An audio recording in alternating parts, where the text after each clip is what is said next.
One more look at the current evacuation map. Again, this affects a massive area south and north of Highway 50, including everything between 50 and Highway 88. The entire town of Pollock Pines and everywhere east of there to Silver Fork Road, including Ice House Reservoir, Union Valley Reservoir, Loon Lake, and now the town of Kybers. Governor Newsom declared a state of emergency in El Dorado County to free up additional resources to help fight this fast-moving fire. And take a look. Here is where you can go if you have been evacuated. The Green Valley Community Church on Missouri Flat in Placerville is now open. If you have livestock or animals, bring them to the Amador County Fairgrounds. Shelters at Diamond Springs and Cameron Park are at full capacity. You can also find this information on abc10.com. Just scan the QR code that will be on the bottom of our screen throughout this newscast shortly. Let's go now to ABC 10's Andy Judson now. She's live off Highway 50 near Kybers and Whitehall. Andy, what's the situation there? Yeah, Chris, what I can tell you, we're seeing, we're smelling, we're breathing is smoke. We've been here all day and we've just seen this dense, thick smoke move in. Now I'm going to move out of the way here so you can kind of get a feeling of what's going on. Normally, this is a beautiful mountainous area as you drive down Highway 50. And as you can see right now, you can't see much. It's just ash falling from the sky as the Caldor fire moves in. Now we're in the town of Kybers, and I'm going to have my photojournalist Tyler move over here because people are evacuating this town. And I want to show you right here on the storefront, they have a sign that says Kybers, the town too tough to burn. But right under it, they have the sorry, we're closed sign. Now, the other thing we've seen moving into this area besides the dense smoke today is also so many firefighting engines as they come to protect, hopefully, this area as that Caldor fire moves in. Now, we've been traveling up and down Highway 50 today, speaking with a lot of the folks here, as well as some officials, and both of them are concerned about the fire moving in, but they're ready if it does do so. This is Whitehall. Whitehall, okay. I'm the caretaker of the roadhouse here. My family's building. We're closed down now. Just hanging in there, trying to keep protected from the fire as long as we can. We're tense. We're nervous. You know, we're packed up. We're ready to go. The most affected communities that we're concerned about are going to be Pollock Pines, Whitehall, Kybers, Sly Creek, Pleasant Valley, and Somerset. And that's oftentimes based on the weather conditions and the forecasting that's predicted.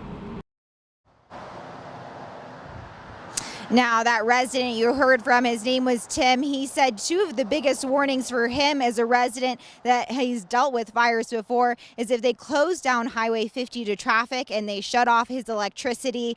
Right now, the highway is still open, but Caltrans recently tweeted saying that they're keeping an eye on it. Other residents and businesses in Kybers and Whitehall, as you saw, have hung those signs on the door saying that they've shut down and evacuated because of the fire. Now, fire officials did say to please listen to their evacuation warnings if you're in the area. Again, it's just incredibly smoky here. It's hard to breathe. So folks are getting out for hopefully a little bit of more fresh breath air. But that concern is just lingering in this town as the Caldor fire is getting closer and closer to Highway 50. And as you said, it is really concerning if it does jump this area. Of course, we'll continue to keep you updated. But for now, I'm going to send it back to you all in the studio. What a nerve-wracking time for so many communities. Andy, we thank you for that live update. Chief Meteorologist Monica Coleman, I should say Monica Woods, not Coleman. We got so many Monicas over here, huh? Is tracking weather conditions today. Yeah, as a youth, I thought it was a unique name. Not so much anymore. Okay, here's a look at the current winds. As you can see, fire perimeter right here around the Caldor fire, and this is where we were really concerned right here along Highway 50. You've been seeing multiple reports about people being very concerned about that jumping over Highway 50. But right now, winds are generally taking that fire since the north and easterly winds are pushing in, generally pushing it more towards a south and westerly direction. So it's kind of counterintuitive to what we might otherwise think. Humidity is up, temperatures down. This is very helpful for firefighters for today. Unfortunately, the air quality has been horrible for the air attack. These are a look at some of the hot spots that we've been seeing, much more clustered right in this area here with those northeast winds supporting that growth right there. Now, what's going to happen tonight? A typical pattern. We see that wind shift ever so slightly, but those winds are going to be fairly light, not super strong. But again, the smoke coming off of these fires, all filtering through the valley. I know it is just horrible out there right now. The worst air quality obviously are going to be around some of those fires right now. With as far as the most hazardous air,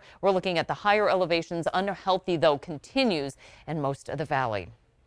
All right, Monica, thank you. As you can imagine, that smoke creating poor air quality across the area. Take a look. Some parts of the Sierra are reporting numbers that rival the most polluted cities in the world. Meteorologist Tracy Humphrey gives us a detailed look at what is causing all this smoke, exactly why it's in our area, and how you can protect yourself. Any place you see red, you're looking at unhealthy air quality. The purple showing hazardous air quality near the Dixie fire, as well as hazardous air quality just outside of the Caldor fire.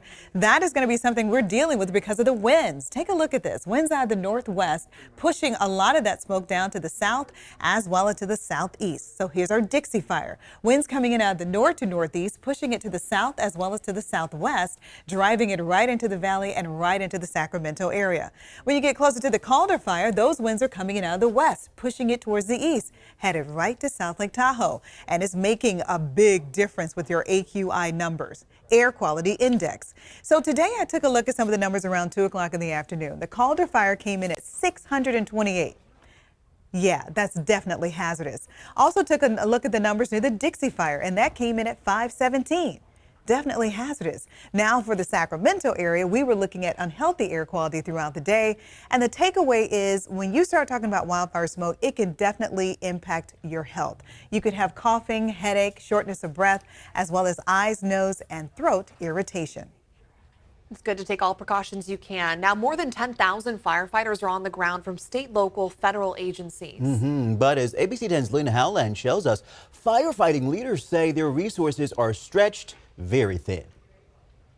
With the State Operations Center fully activated around the clock in Sacramento, Cal OES is tracking 13 major wildfires burning across the state right now, 7 of which are in Northern California, meaning resources are spread thin. All of the mutual aid system is being stretched. The response, the law enforcement, everything is really stretched. The state has pulled in resources from 6 different states as far as West Virginia, on top of nearly 1,000 California National Guard members. Our folks have been fighting fire for nearly 2 months now.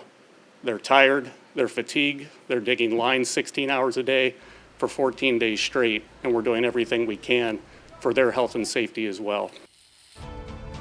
And also happening during this wildfire threat, PG&E power shutoffs continue for some customers. This is a look at that outage map. Some areas have already been given the all clear. Crews are patrolling the lines. Restorations have begun where possible. Of course, if you have any questions, we have a team on standby ready to answer your questions. Just text the number on your screen, 916-321-3310. Text closings to that number, and we will work to get you answers.